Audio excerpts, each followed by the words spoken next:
The ballroom of Cranston House blazed with 1,000 candles, their light fracturing through crystal chandeliers and scattering diamonds across the sea of silk and satin below. Phoebe moved through the glittering assembly like a shadow, invisible by design and necessity. Her gray maid's livery marked her as furniture, something to be used but never acknowledged. She carried a silver tray of champagne flutes, her posture perfect, her expression carefully blank. The Countess Montrose did not tolerate imperfection. More importantly, she did not tolerate visibility. Phoebe had learned this lesson thoroughly during her 3 years of service. Keep your eyes down. Keep your hands steady. Keep your thoughts to yourself.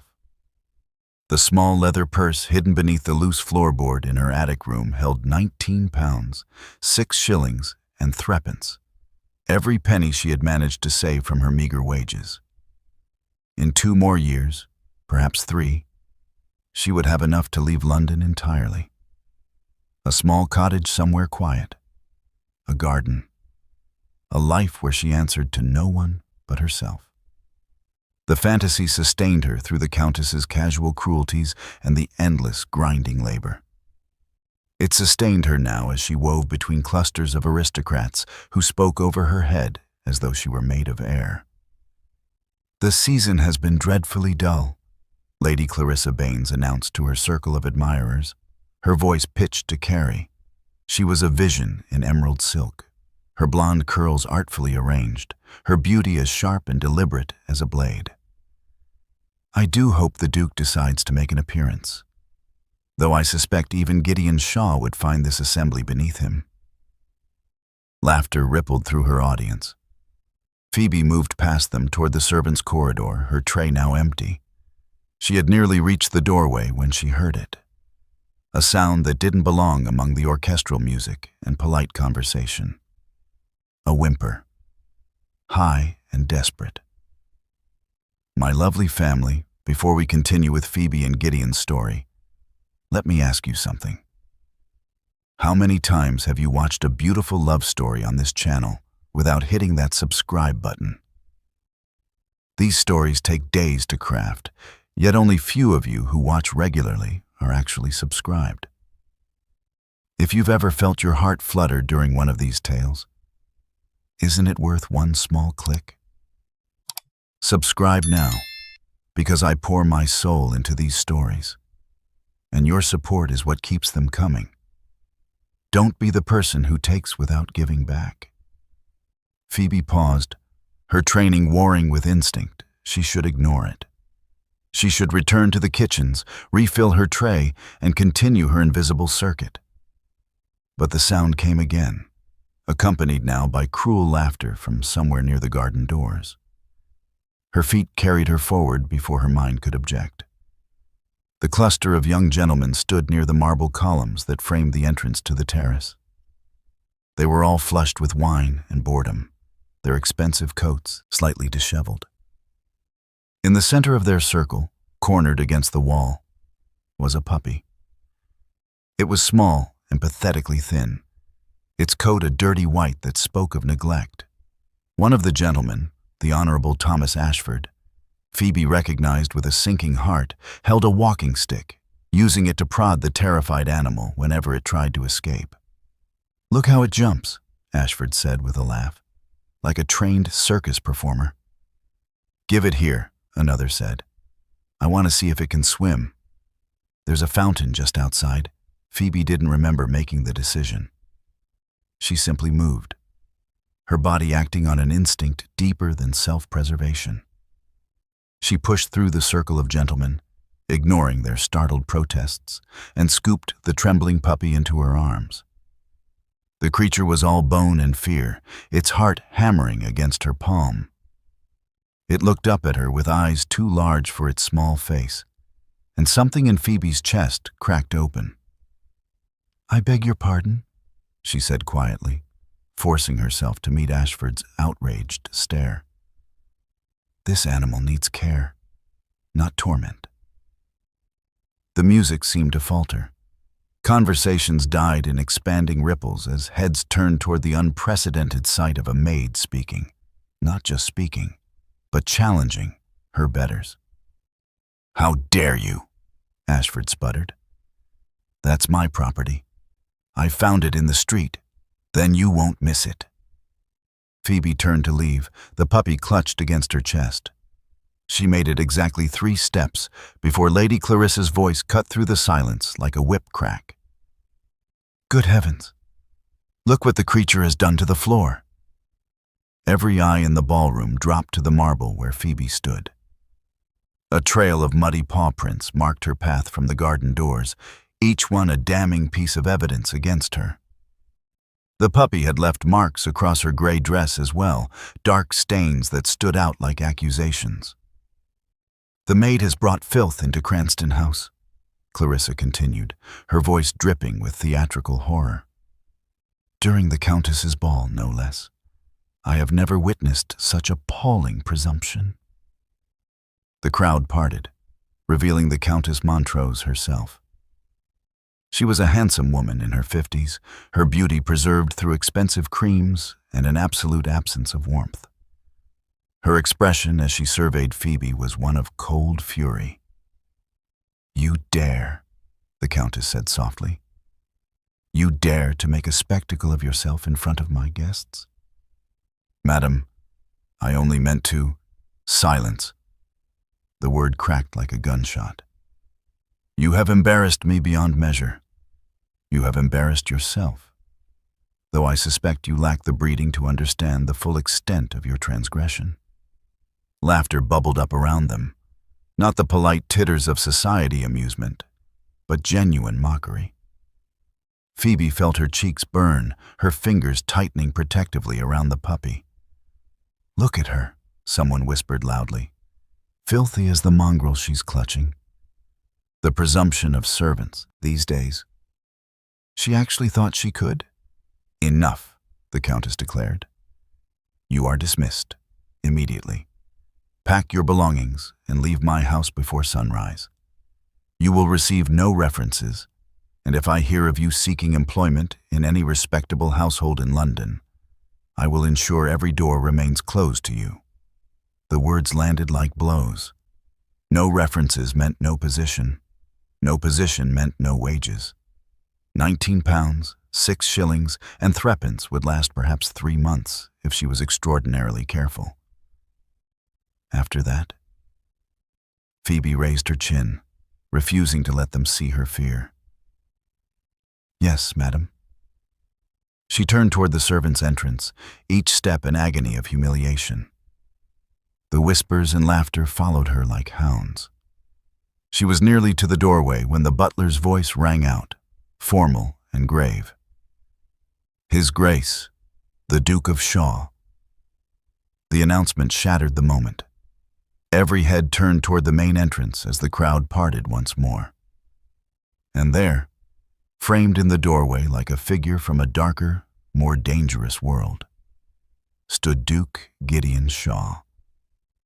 His eyes, cold and gray as winter steel, swept across the ballroom and fixed directly on Phoebe. Gideon Shaw had attended the Countess's ball with the resignation of a man fulfilling an unavoidable obligation. His late mother's closest friend had requested his presence, and despite his preference for solitude, some debts transcended personal comfort. He had arrived late deliberately, hoping to make a brief appearance before retreating to the blessed quiet of his own library. He had not expected to walk into a public execution. The scene had registered in fragments as he stood in the doorway. A young woman in maid's livery, her dark hair escaping its pins, clutching something small and white against her chest. The Countess Montrose, her face arranged in that particular expression of aristocratic outrage that Gideon had learned to despise during his 32 years navigating society. And surrounding them both, a crowd of glittering parasites feeding on humiliation like wine. He had heard the Countess's dismissal, each word calculated to destroy. He had seen the maid's chin lift in defiance even as her hands trembled. And he had felt something he had not experienced in years, a flicker of genuine interest in another human being. The butler's announcement of his arrival had created the expected disruption. Conversations faltered. Postures straightened. Lady Clarissa Baines turned toward him with a practiced smile that didn't reach her calculating eyes. She had been pursuing him with increasing aggression for 2 seasons now, mistaking his indifference for a challenge to be overcome. Gideon ignored her entirely. He walked forward, his boots clicking against the marble with measured precision. The crowd parted instinctively, responding to something in his bearing that had nothing to do with his title and everything to do with the stark authority he carried like a second skin. He had learned long ago that true power required no announcement. It simply was. The maid had frozen halfway to the servant's entrance. She stood perfectly still, the small white puppy. For that's what the creature was, he could see now, pressed against her stained dress. Her eyes were remarkable, wide and dark and utterly fearless despite the disaster unfolding around her. "Your Grace," the Countess said, recovering quickly and sweeping into a curtsy. "What an unexpected pleasure. I apologize for the unseemly disturbance. A servant who has forgotten her place, nothing more. The matter is being handled." Gideon stopped directly in front of the maid. She was tall for a woman, which meant she didn't have to crane her neck quite as much as most people did to meet his eyes. Up close, he could see the rapid pulse at her throat, the white-knuckled grip she maintained on the puppy. But her gaze remained steady. "Your name," he said quietly. She blinked. "I beg your pardon, Your Grace?" "Your name," he repeated, his tone unchanged. "What are you called?" "Phoebe, Your Grace. Phoebe Hartley." The surrounding whispers intensified. The Duke of Shaw did not speak to servants.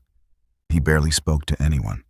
His reputation for cold reserve was legendary, a wall of ice that had frozen out every attempt at intimacy or manipulation for over a decade. Gideon studied her for another moment, cataloging details. The intelligent eyes, the careful posture that spoke of pride despite her circumstances, the way she held the injured animal as though its life mattered more than her own future. He had spent years learning to read people, to identify the charlatans and opportunists who populated his world. This woman was neither. She was something far more dangerous and infinitely more rare. She was genuine.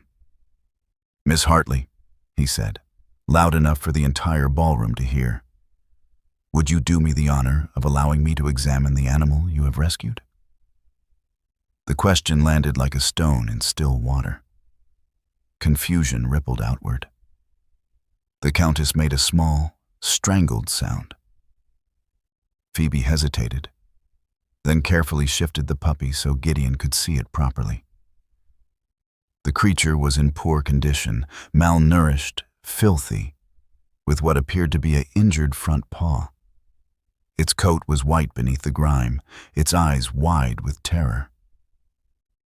"The gentlemen were entertaining themselves," Phoebe said carefully, "at the animal's expense." Gideon's gaze shifted briefly to Thomas Ashford, who had gone pale. The young fool actually took a step backward, as though distance might protect him from the Duke's attention. "I see," Gideon said. He looked back at Phoebe. "And you intervened despite knowing the consequences?" It wasn't a question, but she answered anyway. "Yes, Your Grace. Because you believed it was right. Because it was necessary." The distinction pleased him more than it should have.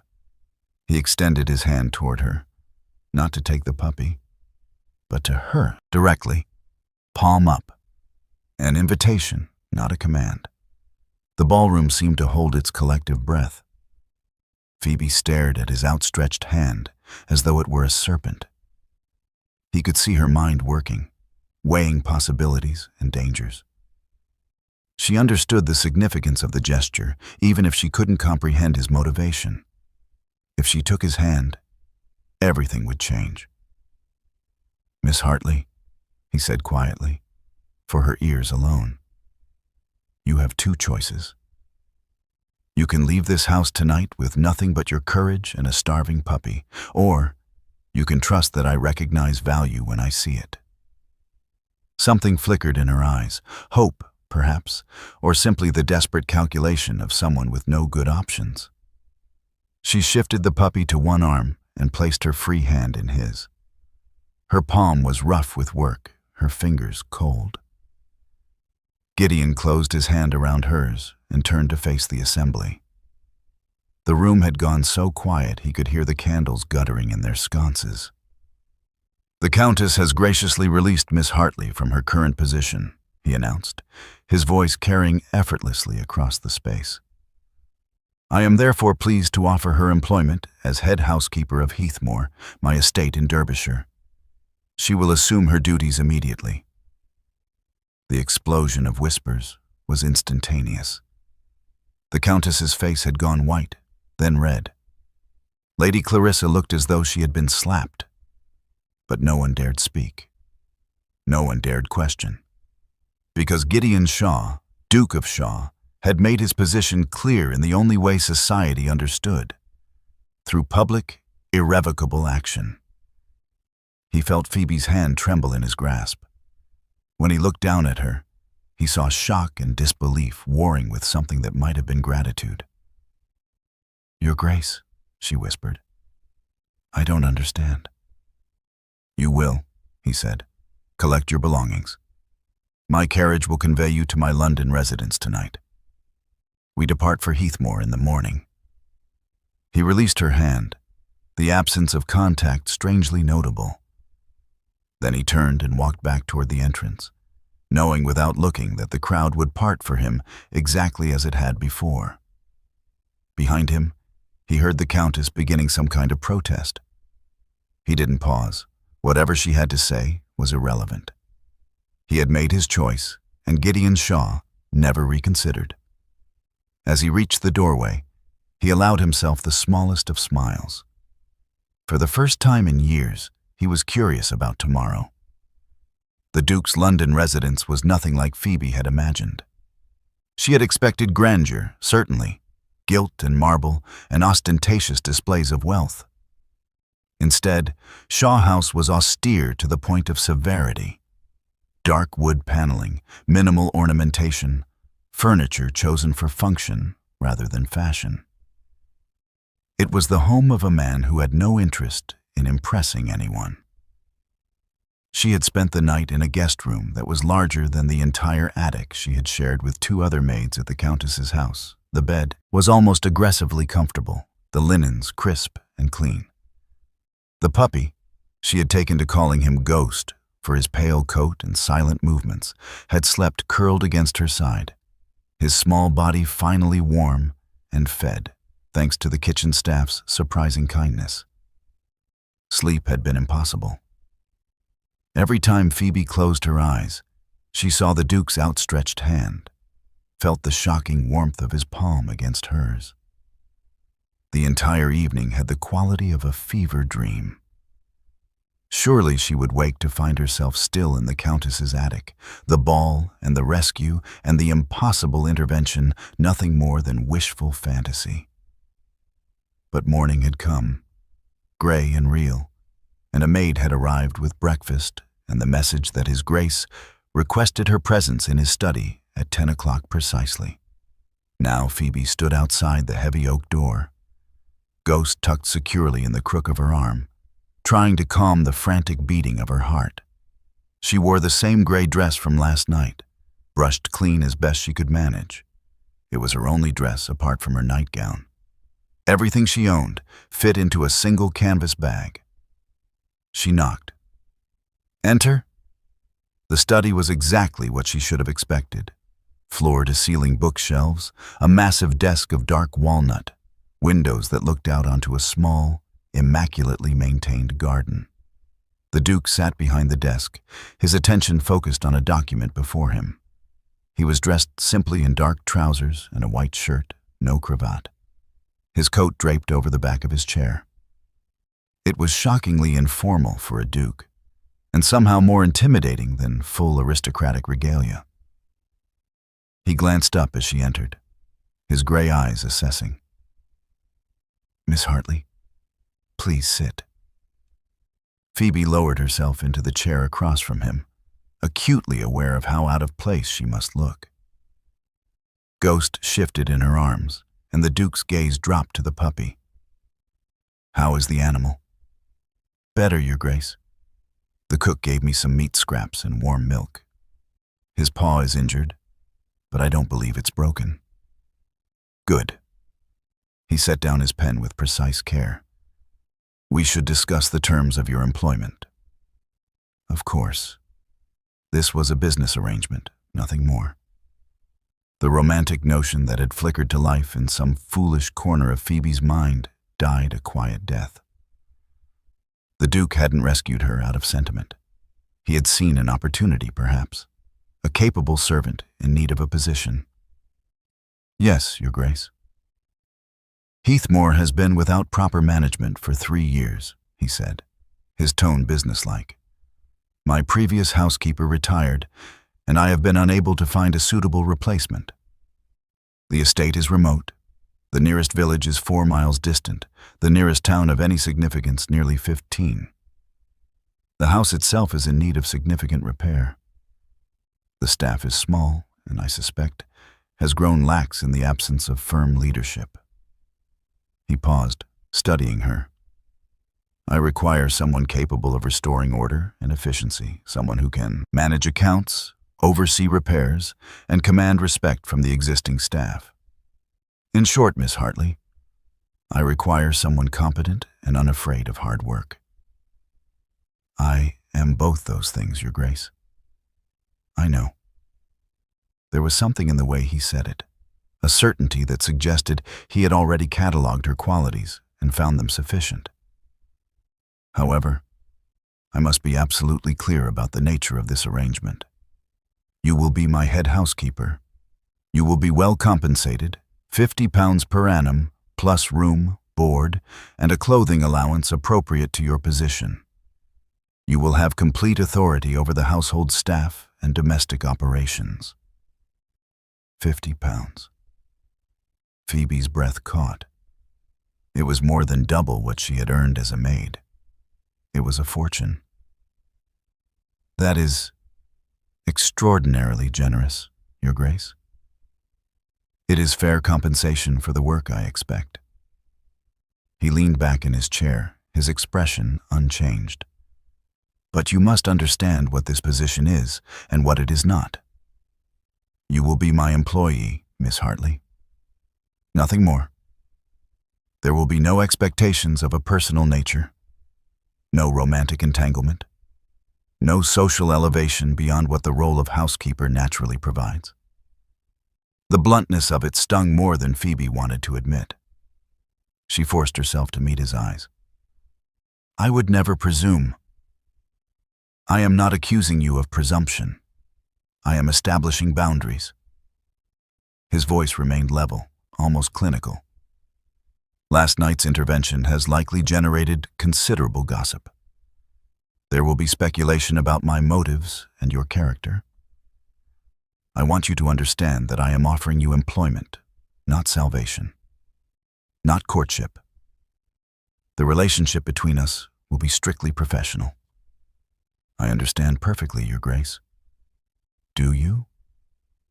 He tilted his head slightly, and for the first time she saw something other than cold assessment in his expression. Curiosity, perhaps. "I am not a romantic figure from a novel, Miss Hartley. I am a man who values order, efficiency, and solitude.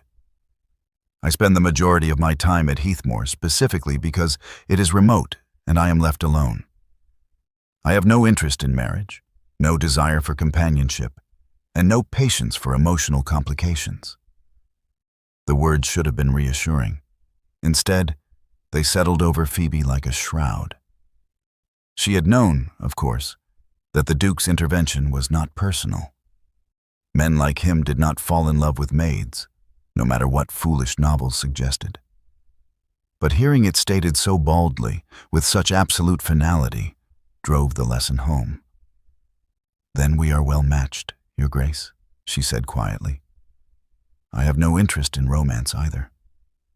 I want security, independence, a position where my work is valued and compensated fairly. That is all." Something flickered in his eyes. Approval, she thought. Excellent. Then we understand each other. He pulled a document from his desk drawer and slid it across to her. "This is a contract detailing the terms of your employment. Read it carefully. If you find the conditions acceptable, sign at the bottom. We leave for Heathmoor tomorrow morning at 8. Phoebe took the document. Scanning the neat script, it was all there, exactly as he had described. Duties, compensation, terms of dismissal. Everything reduced to ink and paper, clean and uncomplicated. She signed. Gideon took the contract back, countersigned it with swift efficiency, and handed her a copy. "Welcome to Heathmoor, Miss Hartley." "Thank you, Your Grace." She stood, ghost warm against her chest. "One more thing." He rose as well, his height forcing her to look up. "The puppy.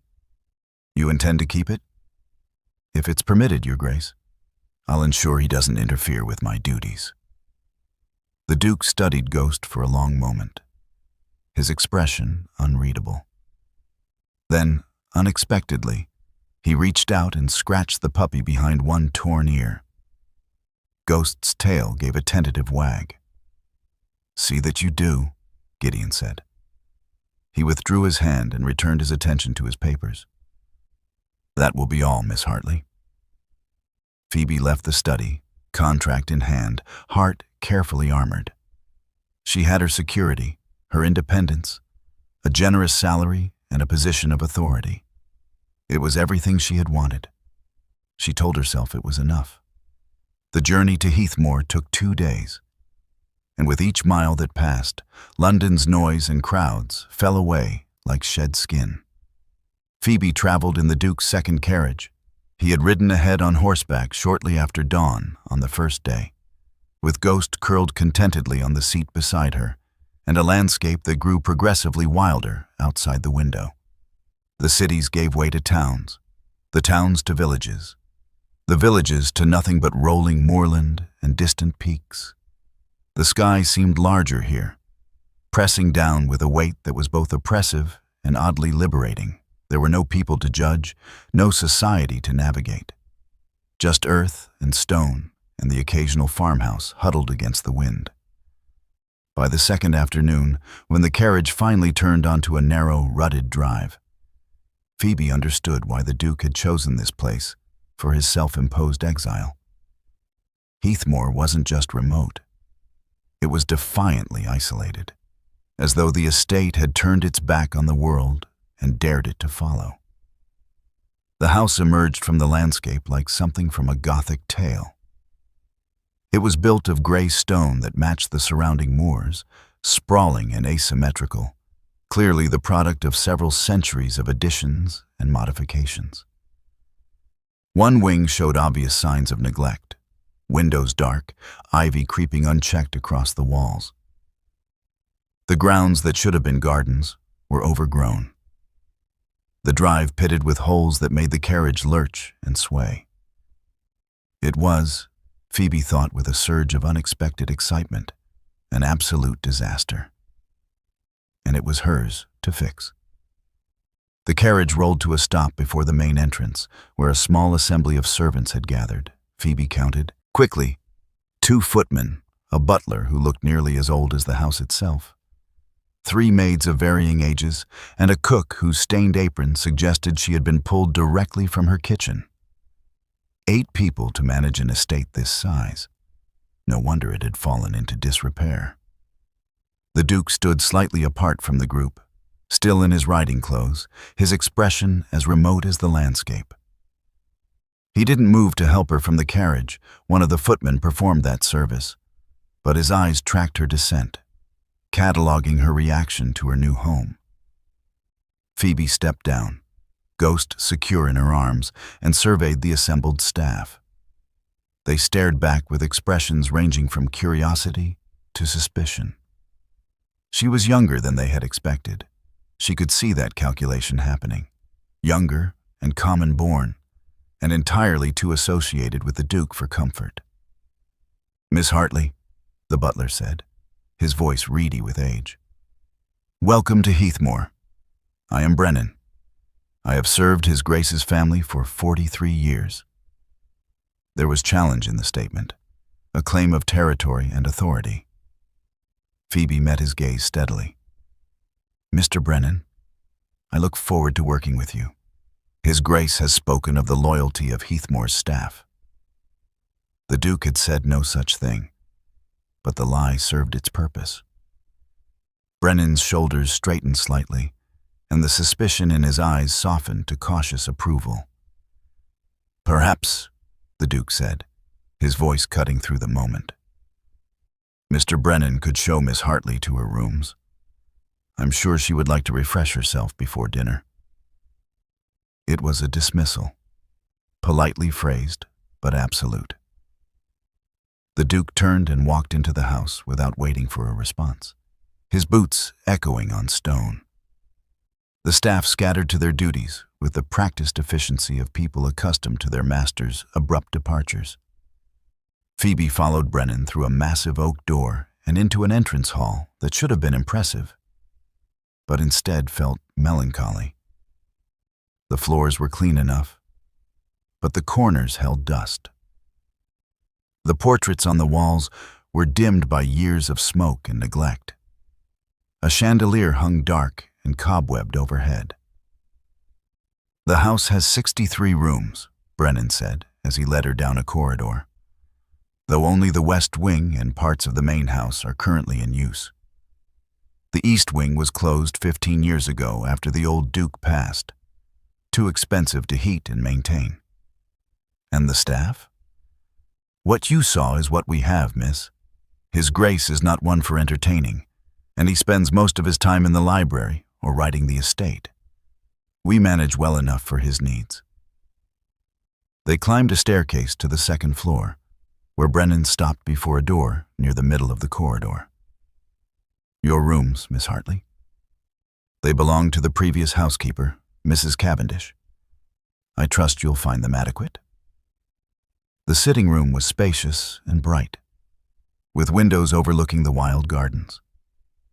Beyond it, a bedroom held a substantial bed and wardrobe. Both rooms were clean but sparse, decorated with the practical simplicity of someone who had no interest in frippery. Phoebe set Ghost down, and the puppy immediately began exploring, his claws clicking on the wooden floors. "Dinner is served at 7, Brennan said. "His Grace takes his meals in the small dining room when he's alone. You'll be expected to dine in your rooms unless specifically summoned." "Of course." The separation was clear. She was an employee, not a companion. "Mr. Brennan, I'd like to begin reviewing the household accounts tomorrow morning, and I'll need a complete tour of the estate, every room, every outbuilding. I want to understand exactly what we're working with." Something that might have been respect flickered in the old butler's eyes. "I'll make the arrangements, miss." After he left, Phoebe moved to the window and looked out over the estate. The moors stretched endlessly, brown and gray under a sky threatening rain. Somewhere in that wilderness, she knew the Duke was probably riding, putting distance between himself and human contact. The challenge before her was immense. The house needed not just cleaning, but restoration. The staff needed leadership and probably expansion. The accounts would likely be a shambles. It would take months, perhaps years, to bring Heathmoor back to proper order. Ghost padded over and sat on her foot, looking up with trusting eyes. "Well," Phoebe said quietly, reaching down to scratch his ears, We wanted independence. We wanted work that mattered. It appears we've gotten both. That night, she dined alone in her sitting room on surprisingly good food delivered by one of the maids. Through the window, she could see a single light burning in what Brennan had identified as the Duke's library. He was there now, she knew, alone with his books and his carefully maintained isolation. She thought of his words in the study. No expectations of romance, no social elevation. A strictly professional relationship. Phoebe looked around her rooms, earned through her own courage and capability. She had a contract, a generous salary, and authority over an entire household. For the first time in her life, she was more than a pair of hands to be used. She was valued, trusted. It should have been enough. She pulled the curtains closed, shutting out the distant light, and told herself again that it was. Phoebe began her campaign to save Heathmore at dawn the next morning. She started with the accounts, requesting them from Brennan immediately after breakfast. The old butler had delivered 3 years' worth of ledgers with an expression that suggested he expected her to be overwhelmed. Instead, Phoebe had spent the entire day cross-referencing expenditures against inventory, identifying waste and inconsistency with the methodical precision of someone who had learned to stretch every farthing. By evening, she had a list of 17 areas requiring immediate attention and a preliminary budget for repairs. The staff had watched her initial efforts with barely concealed skepticism.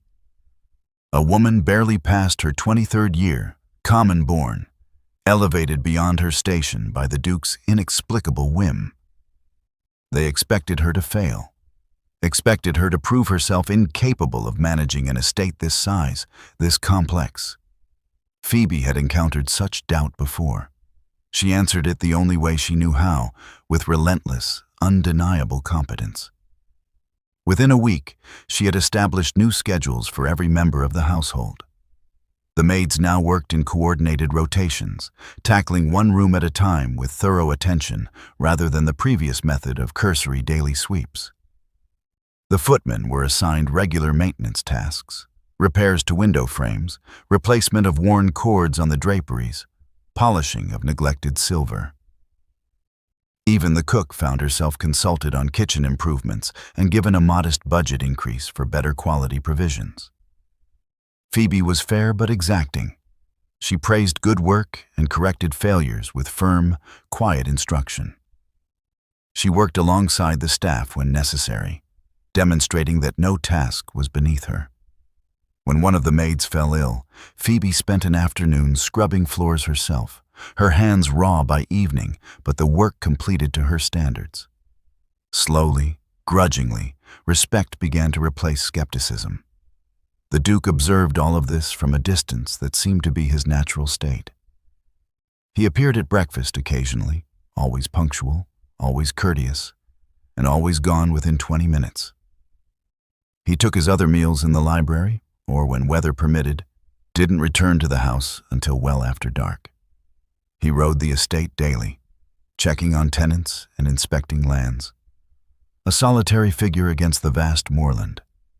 When their paths crossed, which they did with increasing frequency as Phoebe expanded her inspection of the house, he acknowledged her with a nod or a brief inquiry about her progress. She responded with equally brief reports. Their interactions were models of professional efficiency, exactly as specified in the contract. And yet Phoebe found herself increasingly aware of his presence, even when he wasn't visible.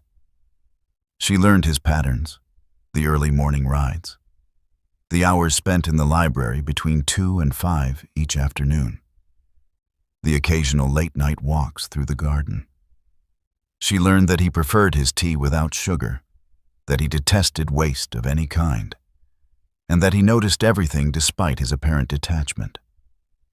She also learned that he was watching her. Not obviously. The Duke was far too controlled for obvious observation. but she would catch glimpses of him pausing in doorways when she was directing the footman, or standing at library windows that overlooked the garden where she sometimes took her afternoon break with Ghost. He never interrupted, never interfered with her authority. He simply watched, his expression unreadable. It was unnerving. And, if Phoebe was honest with herself, oddly thrilling. The shift came 2 weeks after her arrival, on an afternoon when autumn rain drummed against the windows and made outdoor work impossible. Phoebe had been in the small parlor that she had claimed as a temporary office, reviewing supplier contracts, when Ghost had begun limping noticeably on his injured paw. The puppy had been healing well under her care, proper food and warmth working small miracles, but the paw remained tender.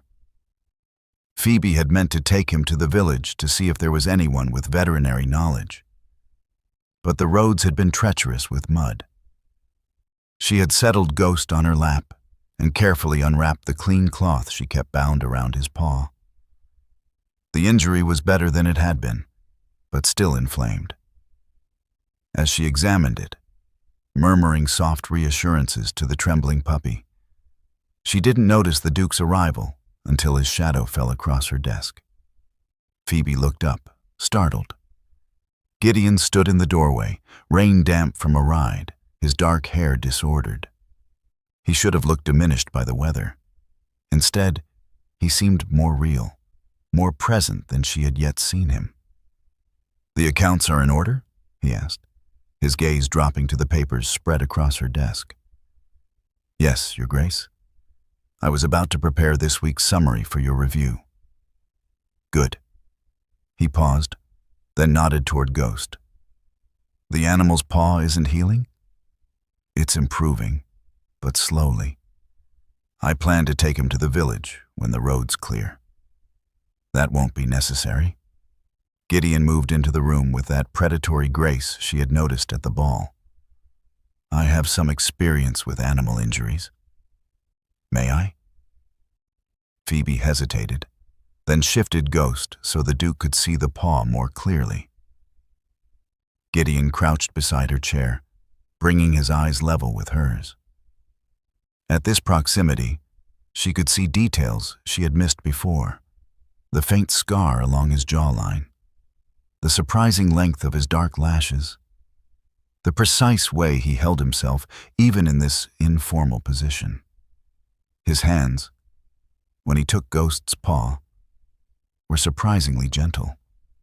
Long fingers probed the injury with careful expertise while the puppy watched him with cautious trust. "A stone bruise, I think, complicated by infection from the initial injury," Gideon said. His voice had lost its formal edge, becoming something more natural. "There's a salve we use for the horses that would help. And the binding should be looser. You're restricting blood flow." "I didn't realize." Phoebe felt a flush of embarrassment. "I've never cared for an animal before." "Yet you risked everything to save one." He looked up at her, and something in his expression had shifted. The ice had thinned, revealing something warmer beneath. "That was foolish, Miss Hartley." "Yes, Your Grace." "And remarkably brave." The words hung between them, heavy with implication. Phoebe's breath caught. This close, she could see the complexity in his gray eyes, not cold at all, she realized, but carefully banked, like embers hidden beneath ash, waiting for oxygen. Ghost chose that moment to lick the Duke's hand, his small pink tongue rasping against skin. The gesture was so trusting, so innocent, that something crossed Gideon's face, a flicker of surprised pleasure quickly suppressed. But not quickly enough. He had felt something. The armor had cracked just for an instant, and Phoebe had seen the man beneath the Duke. Gideon stood abruptly, putting distance between them. "I'll have Brennan bring the salve. Apply it twice daily and rebind the paw loosely. He should be running within a week." Thank you, Your Grace. He nodded once, already retreating toward the door. But he paused at the threshold, his back to her. You've done excellent work with the household, Miss Hartley. The improvements are notable. Then he was gone, his footsteps fading down the corridor. Phoebe sat very still, Ghost warm in her lap, her heart beating faster than it should. She told herself it meant nothing, a moment of kindness toward an injured animal, professional acknowledgement of competent work. But her fingers trembled slightly as she gathered the scattered papers, and when she looked out the window toward the distant moors, she wondered what other cracks might exist in the Duke's carefully constructed walls. The library had become Phoebe's unexpected sanctuary. It had started practically enough. The household accounts needed space to spread properly, and her small parlor office had proven insufficient for the estate maps and tenant records she needed to cross-reference. Brennan had suggested the library's large work table, assuring her that His Grace rarely used it, preferring the desk by the window. Phoebe had arrived that first evening with her arms full of ledgers, half expecting to find the room empty. Instead, the Duke had been at his customary desk, reading by lamplight. He had glanced up at her entrance, taken in her burden of papers, and simply nodded toward the work table before returning to his book. No invitation, but no dismissal either. She had worked in silence for 2 hours, acutely aware of his presence 20 feet away. The only sounds had been the crackling fire, the scratch of her pen, and the occasional turn of a page from his direction. When she finally gathered her materials to leave, he had bid her a courteous good night without looking up. The next evening, she had returned. And the next. Until it became an unspoken routine, Phoebe at the work table with her accounts and correspondence, Gideon at his desk with his books and papers, the silence between them strangely companionable. Ghost had complicated matters in the best possible way.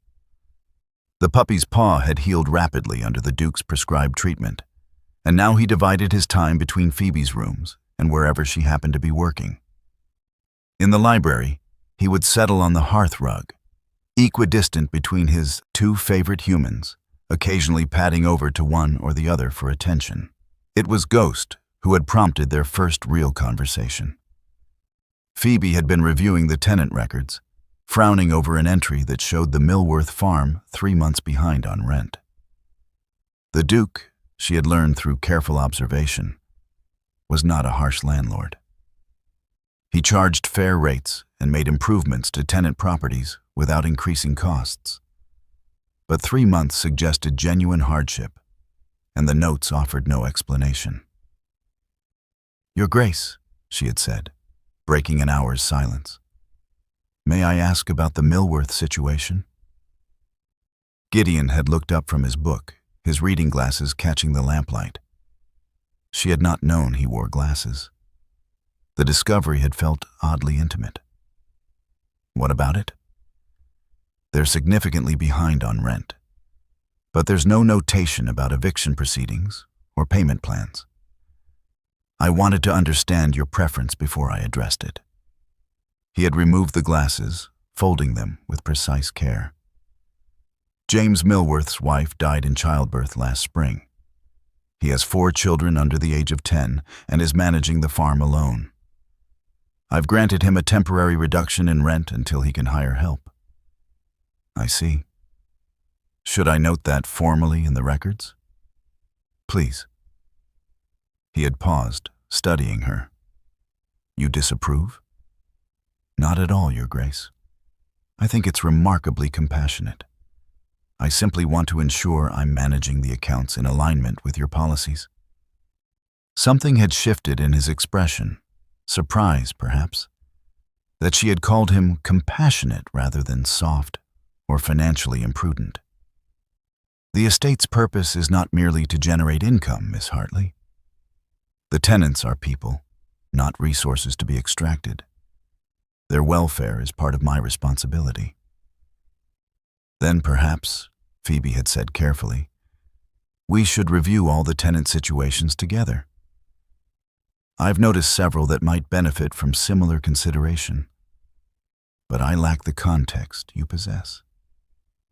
That had been the beginning. Now, 3 weeks into her tenure at Heathmore, their evenings had developed a new rhythm. They still worked in companionable silence, but increasingly that silence was broken by consultation. Gideon would ask her opinion on a tenant's request for building materials. She would inquire about the history of a particular farm or family. He possessed intimate knowledge of the land and its people. She brought fresh perspective and practical problem-solving. They made, Phoebe had to admit, an effective team. Tonight, rain hammered against the library windows while wind howled across the moors. Phoebe had finished her immediate work and found herself simply sitting, watching the fire. Ghost's head heavy on her foot, she should have returned to her rooms. The hour was late, and propriety suggested she not linger in the Duke's private space. But the library was warm, and her rooms felt lonely in comparison. "You're thinking loudly," Gideon said, without looking up from his book. Phoebe startled. "I beg your pardon?" "You have an expression when you're puzzling through something. Your left eyebrow draws down slightly, and you tap your thumb against whatever you're holding." He turned a page. "Currently, your teacup, which is empty." She looked down at the cup in her hands, at her thumb tapping an unconscious rhythm against the porcelain. Heat crept up her neck.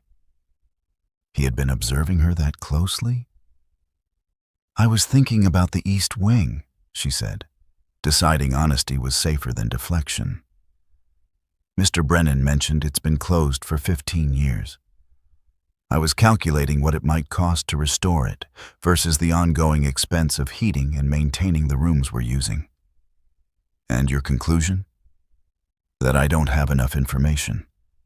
I'd need to inspect the wing to assess the damage, but Mr. Brennan seemed reluctant to provide access." Gideon set his book aside, giving her his full attention.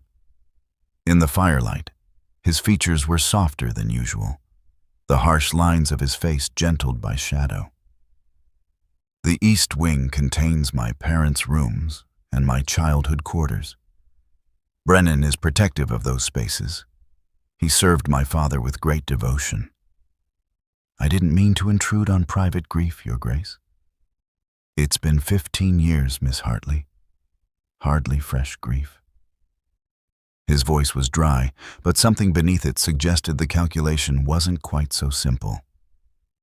"However, your practical point is valid. We're heating 17 rooms to maintain a household of 9 people.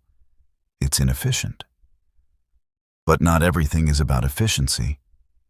He tilted his head, studying her. "You surprise me. I would have thought you, of all people, would prioritize practicality." "Practicality has its place. But so does sentiment. If those rooms hold meaning for you or for Brennan, the cost of maintaining them might be worthwhile regardless of efficiency." Gideon rose from his desk and moved to the fire, standing close enough that she could see the play of light and shadow across his face. Ghost immediately went to him, tail wagging, and the Duke bent to scratch the puppy's ears with absent affection. "You're very perceptive," he said quietly. "It's an uncomfortable quality in an employee. Would you prefer me to be less observant?" "I'm not sure what I prefer." He straightened, his gaze meeting hers with an intensity that made her breath catch. "You've been here nearly a month, Miss Hartley. You've transformed the household, earned the staff's loyalty, and proven yourself far more capable than I had any right to expect. You've also developed the disconcerting habit of reading me better than most people who've known me for years." "Is that a criticism, Your Grace?" "It's an observation." His lips quirked in what might have been the ghost of a smile. "You're permitted observations as well." It was an opening, slight but definite. Phoebe chose her words carefully. Then I observe that you've created a life of deliberate isolation, Your Grace. But isolation and peace are not the same thing. And I wonder if you found what you were looking for in all this solitude. The words hung between them, far too bold for a housekeeper to speak to a duke.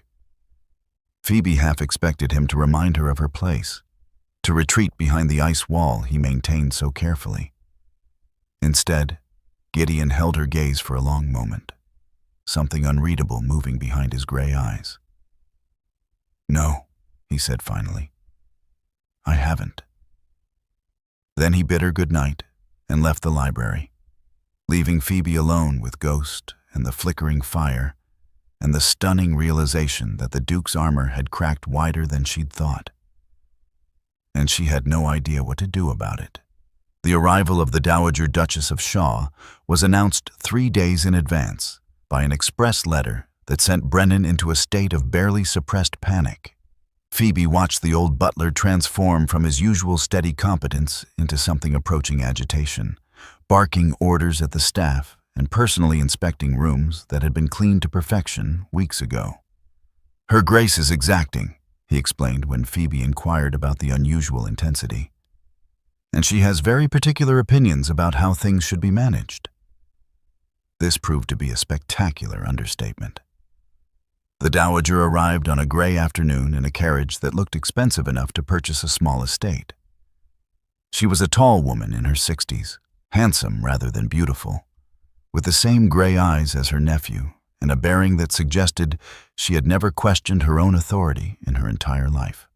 Her traveling costume was severely elegant, her silver hair arranged with architectural precision beneath a hat that probably cost more than Phoebe's annual salary. Gideon met her in the entrance hall with what appeared to be genuine warmth. The first real emotion Phoebe had seen him display toward another person. He embraced his aunt, actually smiled, and engaged in several minutes of conversation about her journey that revealed an ease entirely absent from his other interactions.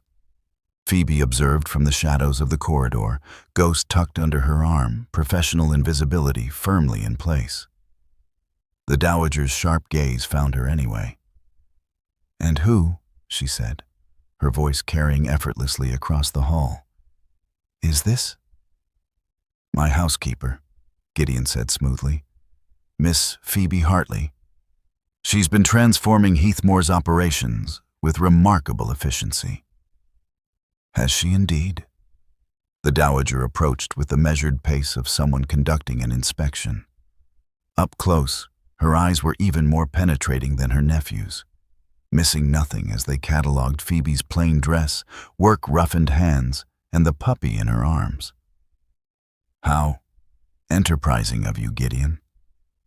When did you develop an interest in household management?" "When I discovered someone capable of actually managing it." Gideon's tone remained pleasant, but Phoebe detected steel beneath the courtesy. "Miss Hartley has proven invaluable." "I'm sure she has." The Dowager's gaze returned to Phoebe. "Tell me, Miss Hartley, what precisely are your qualifications for such a significant position? You seem rather young for a role of this scope." It was a test, obviously. Phoebe met the older woman's eyes steadily. "I served 3 years in the household of the Countess Montrose, Your Grace, where I learned the operations of a substantial London residence. I have a facility with accounts and organization, and I believe strongly that good management requires both competence and fairness." "The Countess Montrose." The Dowager's eyebrow rose fractionally. "I know Henrietta. She wouldn't part with a competent servant willingly. How did you come to leave her employ?" The question was a trap, elegantly baited. Any answer would either impugn the Countess or reveal Phoebe's own disgrace. "I intervened in a situation involving animal cruelty at one of her ladyship's events," Phoebe said carefully. "The Countess felt my actions reflected poorly on her household. His Grace was kind enough to see the matter differently and offer me a position here. How romantic, the Dowager said dryly. A rescue. How unlike you, Gideon. I thought you had forsworn such theatrical gestures. I offered employment, Aunt Catherine, not a proposal of marriage. Miss Hartley's capabilities speak for themselves. The household accounts are available if you'd like to review them. Oh, I shall. Along with a great many other things. The Dowager swept past them toward the drawing room, clearly expecting to be followed. Have tea sent in, Miss Hartley, and do join us. I find I have questions about Heathmoor's management that you're uniquely positioned to answer. It was a command, not an invitation. Gideon caught Phoebe's eye and gave a small, almost imperceptible shrug that might have been apology or warning. Then he followed his aunt, leaving Phoebe to arrange the tea and prepare for what promised to be an extraordinarily uncomfortable interrogation. The tea service became an inquisition conducted with surgical precision and impeccable manners. The Dowager asked pointed questions about Phoebe's background, her education, her family, her aspirations. Each inquiry was phrased politely, but designed to expose limitations and presumptions. Where had she learned accounting? From the Countess's steward, who had appreciated her quick mind. What books had she read? Whatever she could borrow or afford, which wasn't many, did she understand the social implications of her position in the Duke's household? That last question landed like a blade. Phoebe set down her teacup with careful precision. I understand perfectly, Your Grace. I am an employee, nothing more. His Grace has been entirely proper, and I have never presumed beyond my station. Haven't you? The Dowager's gaze was sharp. You dine in his library most evenings. You consult with him on estate matters, traditionally handled by a steward. You carry that ridiculous puppy everywhere, like a lady's lapdog. The lines, my dear, have become remarkably blurred. Aunt Catherine. Gideon's voice carried a warning. That's enough. Is it? I arrived to find you rusticating in this crumbling pile with a beautiful young woman of questionable background and no chaperone. What precisely am I meant to think? You're meant to think that I hired a competent housekeeper who has proven her worth a dozen times over. Gideon's composure remained intact, but Phoebe could see tension in his shoulders. My relationship with Miss Hartley is entirely professional, as she stated. Your implication otherwise is insulting to us both. The Dowager studied her nephew for a long moment, then sighed. Very well. I apologize, Miss Hartley. That was unworthy of me. She paused. Though not entirely unjustified. Gideon has spent the better part of a decade avoiding any situation that might lead to emotional entanglement. Finding him in close quarters with an attractive, capable young woman is unusual. There is no entanglement, Gideon said flatly. Emotional or otherwise. Something flickered in the Dowager's expression, sympathy perhaps, or sadness. She set down her teacup and looked at Phoebe directly. My dear, would you excuse us for a moment? There are family matters I need to discuss with my nephew. It was a dismissal, gentle but absolute. Phoebe rose, ghost in her arms, and curtsied. Of course, Your Grace. She had reached the door when the Dowager spoke again. Miss Hartley, you truly see this as merely employment? Nothing more? Phoebe turned back, meeting the older woman's knowing gaze. Lying seemed pointless. I see it as what it is, Your Grace. Nothing more than that is possible. Possible and advisable are different things, child. Remember that. Phoebe fled to her rooms, her heart hammering. She tried to focus on correspondence, on account books, on anything that might distract from the afternoon's disaster. But her mind kept returning to the Dowager's questions, to the implications and warnings. An hour later, a knock came at her door. She opened it to find not a maid, but the dowager herself, alone and somehow less formidable without an audience. "May I come in?" Phoebe stepped aside, too shocked to do otherwise. The dowager entered and settled into the chair by the window with the ease of someone accustomed to being welcome everywhere. "I owe you a more complete apology," she said without preamble. "And an explanation. Gideon is dear to me. He's the closest thing I have to a son. And I've watched him lock himself away in this place, convincing himself that isolation equals safety. Your Grace, I don't think... Please, let me finish." The dowager's expression softened. When Gideon was 17, he fell desperately in love with a young woman. Charlotte Pemberton, beautiful, charming, and utterly mercenary. She encouraged his devotion, accepted his very public proposal, and 3 days before the wedding, eloped with a wealthy merchant's son. The scandal was devastating. But worse was the letter she left, explaining that she had never loved him, that she'd merely been keeping him as a backup while pursuing better options. Phoebe sank into the opposite chair, her throat tight. That's horrible. It taught him that emotional vulnerability leads to humiliation, that love is a weakness to be exploited. He's spent 15 years proving he doesn't need anyone, that he's perfectly content in his self-imposed exile. The dowager leaned forward. "But you've unsettled that careful construction, Miss Hartley. I saw it in how he defended you, in how he watches you when you're not looking. And that terrifies me, because if you hurt him..." "I would never," Phoebe interrupted. "Your Grace, I have no designs on the Duke. I know my place." "That's precisely the problem, child.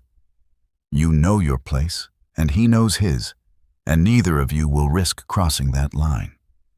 So you'll circle each other in increasing misery until one of you has the courage to acknowledge what's actually happening." The dowager rose. "I don't know if you're brave enough for that, but I hope you are. Because my nephew deserves more than the half-life he's built here. And I suspect you do too." She left Phoebe alone with Ghost and the weight of understanding she could no longer deny. If you're feeling the emotion of this story right now, if your heart ached when you learned about Gideon's past, then imagine how it feels to pour hours into creating this for you, only to see you leave without even tapping the subscribe button. That subscribe button tells me you care, that this story matters to you. Thousands are watching, but only a handful take 1 second to show appreciation. Don't let this story's beauty go unacknowledged. Hit that subscribe button right now. It costs you nothing, but means everything to me, who works tirelessly to move your heart. The letter arrived on a crystalline morning when frost painted the moors silver and Phoebe's breath misted in the cold library air. She was reviewing the quarterly accounts, Ghost sprawled across her feet in his favorite position, when Brennan entered with the post on a silver tray. "For His Grace," the butler said, his tone suggesting something unpleasant. "From Lady Clarissa Baines. She announces her intention to visit Heathmoor. She'll arrive tomorrow." Phoebe's pen stilled against the ledger. Through the window she could see Gideon riding across the estate, a dark figure against the pale landscape. He had been gone since dawn, inspecting the northern farms, and wouldn't return until afternoon. Tomorrow? She looked up at Brennan. That's rather short notice for a guest of her status. Lady Clarissa has never been overly concerned with convenience, Brennan said dryly. Shall I inform His Grace upon his return? Please. Phoebe returned her attention to the accounts, but the numbers blurred before her eyes. She remembered Lady Clarissa from the Countess's ball, the emerald silk, the sharp beauty, the mockery that had cut like glass. The woman who had led the ridicule while Phoebe stood covered in mud and shame. And now, she was coming here. Gideon's reaction that evening was even more telling than Phoebe had feared.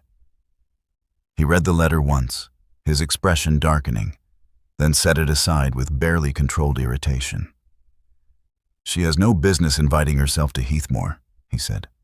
"We're barely acquainted, and I've given her no encouragement whatsoever." "She's a lady of quality seeking hospitality," Phoebe offered carefully. "You can hardly refuse without causing offense." "I could. I have before." He paced to the library window, staring out at the gathering dusk. "Lady Clarissa has been pursuing a proposal for 2 seasons. She views my disinterest as a challenge to be overcome through persistence and strategy. Perhaps she's simply paying a social call." "Phoebe." He turned, using her Christian name for the first time, the intimacy of it stopping her breath. "She was at the Countess's ball. She led the mockery against you. Her arrival now, after weeks of silence, is not coincidence. It's calculation." The use of her name hung between them, impossible to ignore. Phoebe stood, needing distance, needing to think. "Then we'll manage it professionally, Your Grace. She's a guest. I'm your housekeeper. The situation is perfectly clear." Something flashed in his eyes, frustration, perhaps, or resignation. Yes, perfectly clear. But it didn't feel clear when Lady Clarissa's carriage rolled up the drive the next afternoon. It felt like an invasion. Clarissa descended in a flurry of expensive fabrics and practiced grace, her beauty undimmed by travel. She was accompanied by her maid and enough luggage to suggest an extended stay, despite claiming she would only impose for a few days. Gideon received her in the entrance hall with rigid courtesy while Phoebe observed from her usual position of professional invisibility near the corridor. "Your Grace," Clarissa said, her voice warm with manufactured delight. "How wonderful to finally see Heathmoor. I've heard so much about your estate. It's quite rustic." The pause before the last word was deliberate, an insult wrapped in observation. "We prefer the term pastoral," Gideon replied coolly. "Brennan will show you to your rooms. Dinner is at 7. Clarissa's gaze swept the entrance hall, cataloging details, until it landed on Phoebe. Recognition sparked in her blue eyes, followed by something that looked like triumph. "Good heavens. Miss Hartley, isn't it? The maid from the Countess's ball?" She pressed a hand to her chest in exaggerated surprise. "What an extraordinary coincidence. Though I suppose you found new employment after that unfortunate incident with the mongrel." "Miss Hartley is my head housekeeper," Gideon said, his voice dropping to a temperature that could freeze water. "And she manages my household with exceptional skill." "How remarkably progressive of you, Your Grace."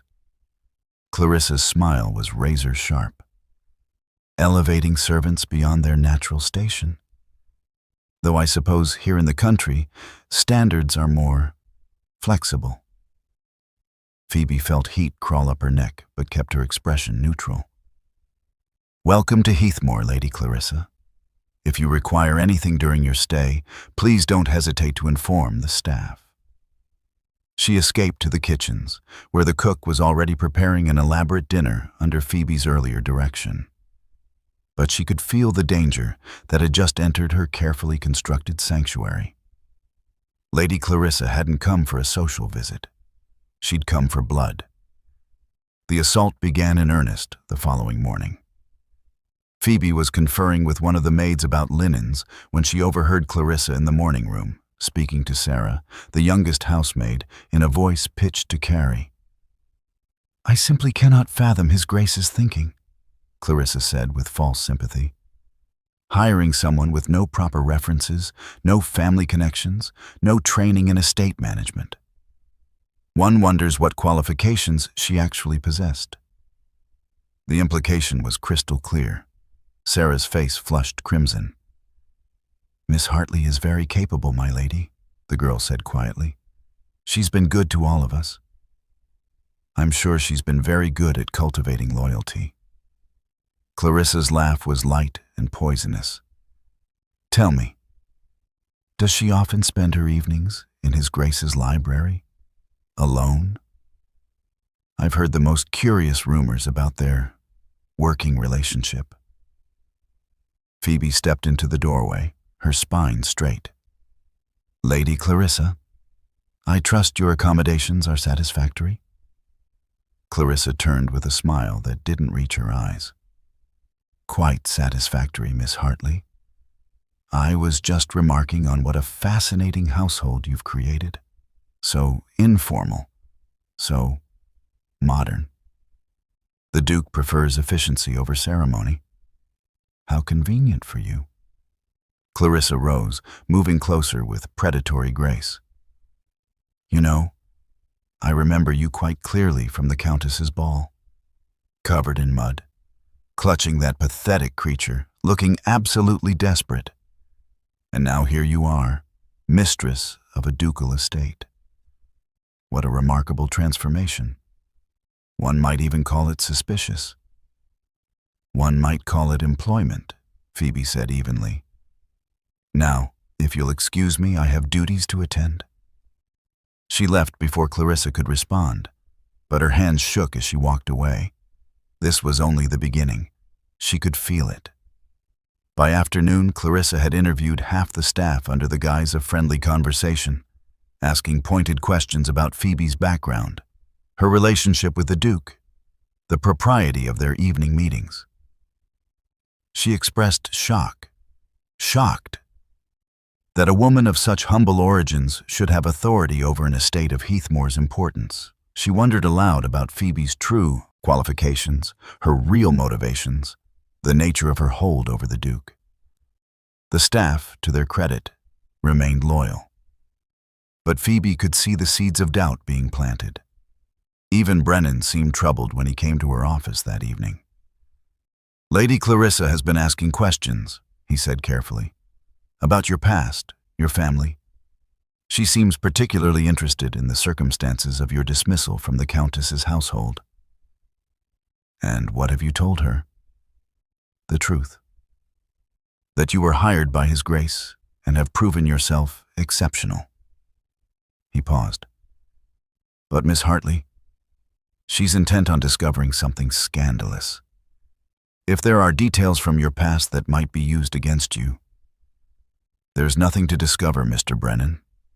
I was born poor. I worked as a maid. I was dismissed for intervening on behalf of an abused animal. Those are facts, not scandals. In Lady Clarissa's hands, facts become weapons." He was right.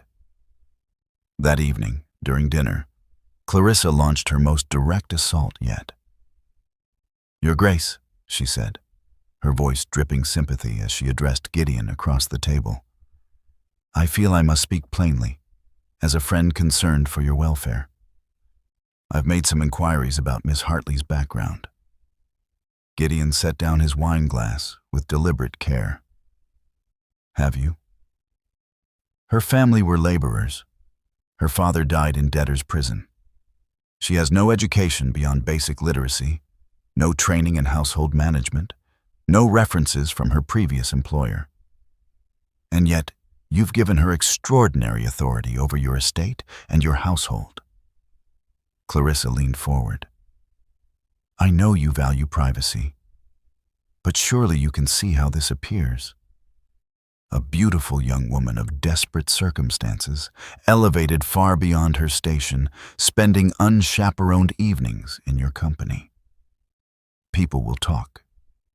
They already are. Let them talk. But your Grace..." "Lady Clarissa," Gideon's voice could have cut diamond. "Miss Hartley's background is her own business. Her qualifications are evident in the exceptional management of my household. and my relationship with her is none of your concern." Clarissa's composure cracked slightly. "I'm only trying to protect you from a woman who is clearly taking advantage. You're trying to manipulate me into dismissing someone who has proven herself invaluable. It won't work." He stood. "I believe you mentioned departing tomorrow. I'll have the carriage prepared at first light." The dismissal was absolute. Clarissa's face went white, then red. "You're choosing her over me? A nobody? A servant?" "I'm choosing competence and integrity over malice and manipulation." Gideon's gaze was ice. "Good night, Lady Clarissa." He left the dining room without another word. Clarissa turned her fury on Phoebe. "This isn't over," she hissed. "I will ruin you. I will ensure every household in England knows what you are, a scheming opportunist who seduced her way into a position she has no right to hold." Phoebe met her gaze steadily. "I've done nothing but my work, Lady Clarissa. If that threatens you, perhaps you should examine why." She left Clarissa sputtering with rage, her heart hammering but her head high. Tomorrow the woman would be gone. But her poison would linger, and Phoebe knew the price of tonight's victory was yet to be calculated. Lady Clarissa did not leave at first light as commanded. Instead, she appeared at breakfast with a brittle smile and announced she had sent an urgent letter to several of her dearest friends in the county, inviting them to tea that very afternoon at Heathmoor. To refuse would be unconscionably rude, she explained with saccharine sweetness. Surely the Duke wouldn't object to a small gathering? Gideon's expression could have frozen hellfire, but years of aristocratic training held. "You presume too much, Lady Clarissa." "I presume friendship, Your Grace, and concern. Surely you want your neighbors to see how well Heathmoor is being managed under such unusual circumstances." It was a trap elegantly sprung. Refuse, and he appeared to be hiding something shameful. Accept, and Clarissa would have an audience for whatever destruction she had planned. Phoebe, standing in the doorway with the morning's post, saw the calculation in Gideon's eyes. He was weighing options, searching for an escape that wouldn't create a larger scandal. "Of course, Lady Clarissa," Phoebe said smoothly, drawing both their attention. "We'd be delighted to host your friends. I'll have tea prepared for 2:30 in the drawing room. Will 6 guests be sufficient, or should I prepare for more?" Clarissa's smile sharpened. 6 will be perfect. How efficiently you manage things, Miss Hartley. One would almost think you were born to it." "One would be mistaken," Phoebe replied evenly. "I was born to work, Lady Clarissa. I simply learned to do it well." She left before the conversation could escalate, her mind already racing through preparations. 6 county ladies arriving for tea meant gossip would spread like wildfire through the entire region. Whatever happened this afternoon would define her position at Heathmoor, and quite possibly destroy it. The staff sensed the coming storm. As Phoebe moved through the house organizing preparations, she found them watching her with expressions ranging from concern to fierce loyalty. It was Sarah who spoke first, cornering Phoebe in the linen closet. "We know what she's doing, miss," the young maid said, her hands twisting in her apron. "Lady Clarissa's been talking to everyone, trying to make you seem improper. But we won't let her. We won't." "Sarah, I appreciate your loyalty, but you must be careful. Speaking against a lady of her status is exactly what you did for that puppy," interrupted Mrs. Dawes, the cook, appearing in the doorway with her substantial frame blocking escape. "You risked everything for what was right. You think we don't see that? You think we don't know what kind of housekeeper you are compared to what we've had before? She treats us like people," Sarah added passionately.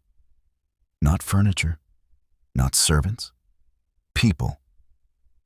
Brennan materialized behind the cook, his aged face set with determination. Miss Hartley, I have served this family for 43 years. I have seen 3 housekeepers manage Heathmore. You are the finest of them all, and I will say so to anyone who asks, including Lady Clarissa's guests. Phoebe felt her throat tighten dangerously. Mr. Brennan, you could lose your position. I'm 71 years old, miss. What exactly do I have to fear? His eyes softened. You gave me back my purpose when you arrived. Let me return the favor. By afternoon, the drawing room gleamed with fresh polish and careful arrangement. The silver tea service, which Phoebe had discovered tarnished in a cupboard and spent a week restoring, reflected the pale winter sunlight.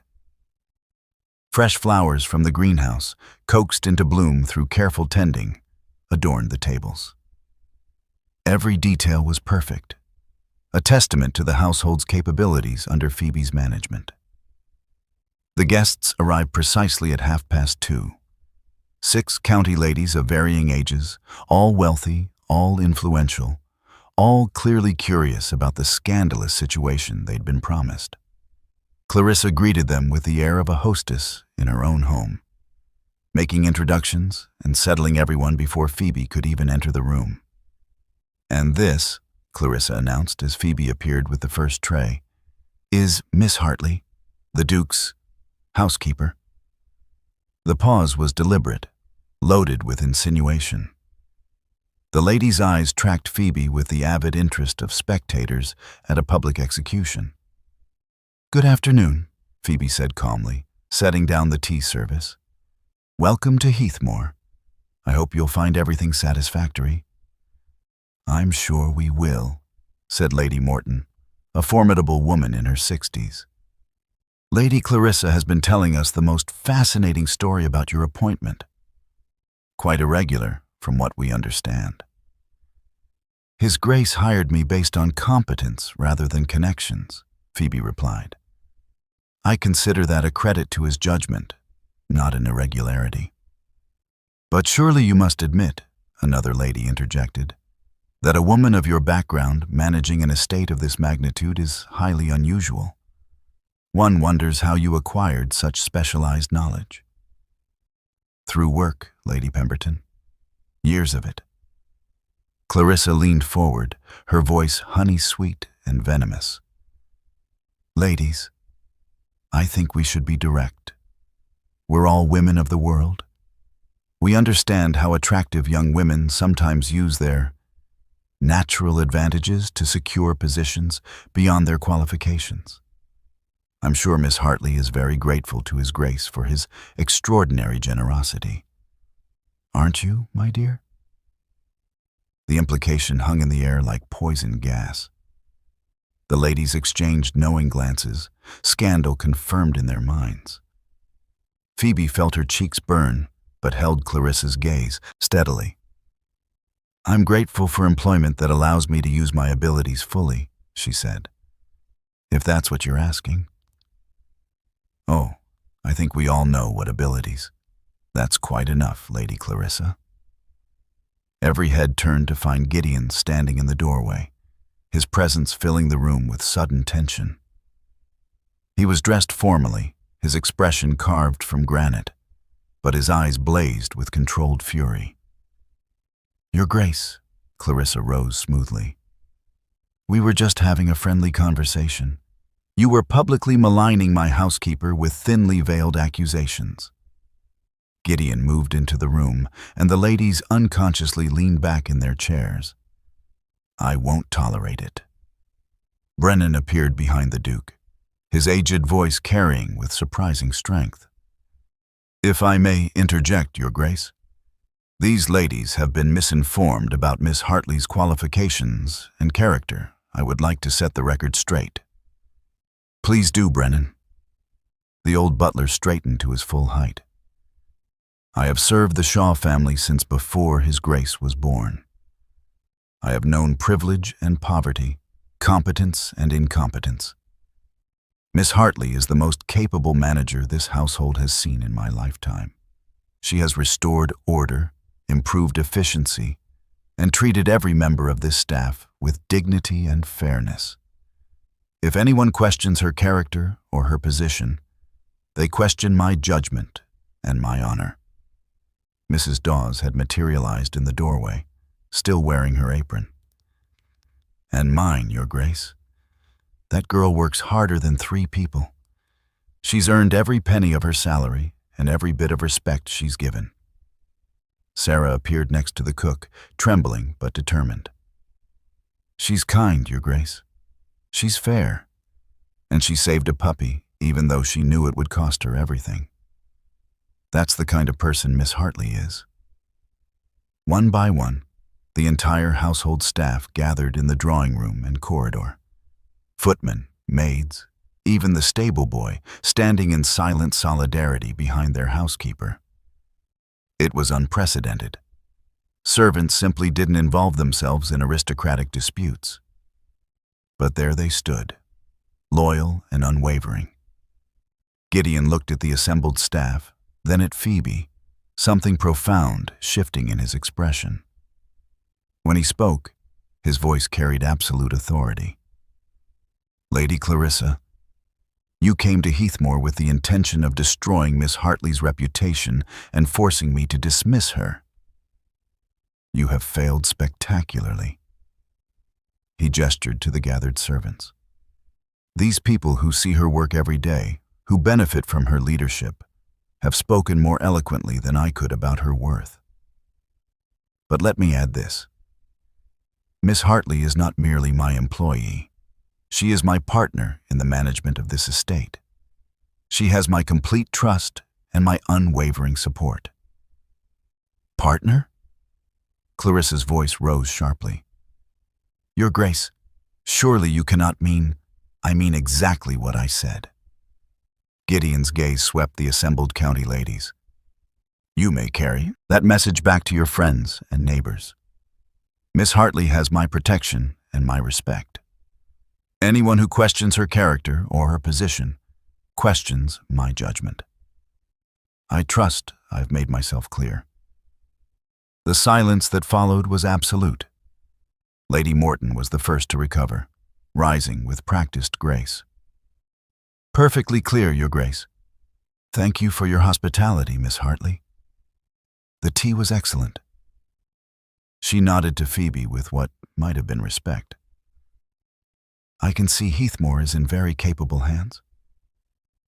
The other ladies followed her lead, making polite exits with remarkable speed. Only Clarissa remained, her face white with fury and humiliation. You'll regret this, she hissed at Gideon, when society hears how you've degraded yourself. I have degraded nothing, Gideon interrupted coldly. I have recognized excellence where I found it. If society cannot understand that distinction, I care even less for its opinion than I previously did. Your carriage is waiting, Lady Clarissa. Don't let me detain you further. After she swept out in a fury of silk and wounded pride, Gideon turned to his assembled staff. Thank you, he said simply. All of you. You may return to your duties. They dispersed quietly, leaving Gideon and Phoebe alone in the drawing room. For a long moment, neither spoke. Then Phoebe found her voice, rough with suppressed emotion. You called me your partner. I did. That was extraordinarily kind, but unnecessary. I'm your employee, Your Grace.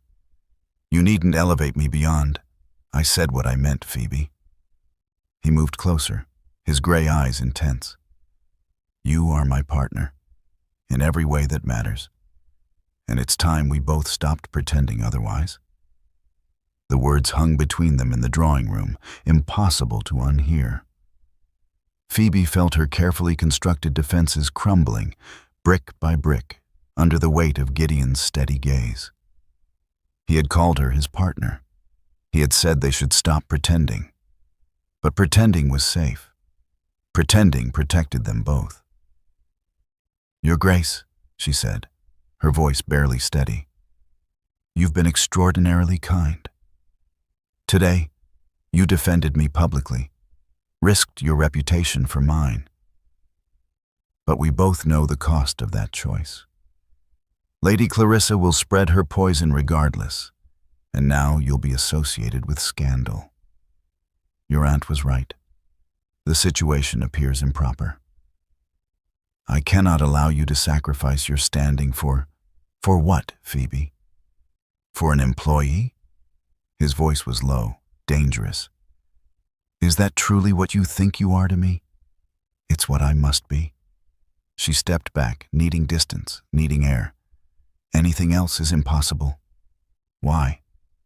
The single word shattered her composure. Because you're a duke and I'm a maid. Because society has rules for good reason. Because I won't be another Charlotte Pemberton, another person who takes advantage of your... She stopped, but too late. The name had escaped. Gideon went very still. My aunt told you about Charlotte? She wanted me to understand why you keep yourself so carefully distant. And I do understand, Your Grace. You built walls to protect yourself from being hurt again. I won't be the person who proves those walls necessary. You already are, he said quietly. Don't you see? You've been dismantling those walls since the moment you stood in that ballroom covered in mud, protecting a terrified puppy. You destroyed them completely when you looked at me as though I were simply a man rather than a title to be pursued. Phoebe shook her head, tears threatening. I can't be what you need. I have nothing to offer you, no family, no connections, no fortune. I would only drag you down. You offer me everything I've been missing. He moved closer, his intensity almost overwhelming. But I'm too much of a coward to say it plainly. Too afraid that if I speak the truth, you'll laugh or worse, pity me. I could never, then stay. Please, don't make the decision for both of us. But Phoebe could see the future with terrible clarity. The gossip would intensify. His peers would mock him for his inappropriate attachment to a servant. Eventually, he would come to resent her for the damage to his reputation, his standing. Better to leave now, while she could still walk away with her heart merely cracked rather than shattered. I'm sorry, Your Grace, but I think it's best if I seek another position. She left before he could respond, before her resolve could crumble entirely. The packing took less than an hour. Everything she owned still fit into a single canvas bag, though now she had more than one dress and her savings had grown substantially. She had references from Gideon. He had written them weeks ago at her request, never questioning why she might need them. She had skills, experience, and the knowledge that she had managed a ducal estate successfully. She would be fine. She would find another position, somewhere far from Derbyshire. Somewhere she could forget gray eyes and quiet evenings in the library. Ghost watched her from the bed, his head tilted in confusion. He had grown from a scrawny, terrified puppy into a healthy young dog, his white coat gleaming, his injured paw completely healed. He was Gideon's as much as hers now, spending his days divided between them. You'll stay here, Phoebe told him, her voice breaking. He'll take care of you. He loves you. Ghost whined, unconvinced. She was folding her second dress when the door opened without preamble. Gideon stood in the doorway, still in his formal clothes from the confrontation, his hair disordered as though he'd been running his hands through it. What are you doing? Packing, Your Grace. I'll leave first thing in the morning. I've prepared notes for whoever you hire to replace me. The accounts are current, and I've documented all the ongoing projects. Stop! He crossed the room in 3 strides, grasping her shoulders and turning her to face him. Stop running. Stop deciding what's best for me. Stop being so bloody noble. I'm being practical. You're being terrified. We both are. His hands tightened, not painfully but desperately. Do you think I don't know what leaving costs you? You've built something here. You have respect, authority, security, everything you've ever wanted. And you're throwing it away because you think you're protecting me. I am protecting you. I don't want protection. The words came out raw, stripped of his usual control. I want you. I've wanted you since I saw you standing in that ballroom, defying everyone for a creature that couldn't defend itself. I've wanted you through every quiet evening in the library, every consultation about the tenants, every moment you made this mausoleum feel like a home rather than a prison. Phoebe stared at him, her heart hammering. You can't mean that. I mean every word. He released her shoulders but didn't step back. When Charlotte betrayed me, I decided emotions were weaknesses to be eliminated. I built a life of perfect isolation, convincing myself I was content. And then you arrived with a half-dead puppy and proceeded to dismantle everything I'd constructed. You made me feel again. You made me care. And it terrifies me. Your Grace, Gideon. His voice softened. For once, just call me Gideon. Gideon, she whispered, and something in his expression cracked open. This can't work. You know it can't. The difference between us is nothing that matters. He took her hands, his thumb tracing the rough calluses on her palms. I don't care about your birth or your past poverty. I care that you're brilliant and capable and kind. I care that you see people rather than ranks. I care that you risked everything for what was right, and you've done it more than once. Society will never accept. Society can go to hell. The vehemence in his voice startled her.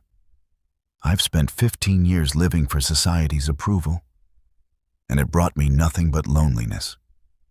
You brought me life. You and this ridiculous dog who's currently eating my favorite book. They both looked at Ghost, who had indeed seized a leather volume and was gnawing contentedly. Despite everything, Phoebe laughed, the sound wet with tears. See? Gideon said softly. You make me laugh. When was the last time I laughed before you arrived? This is madness. Then let's be mad together.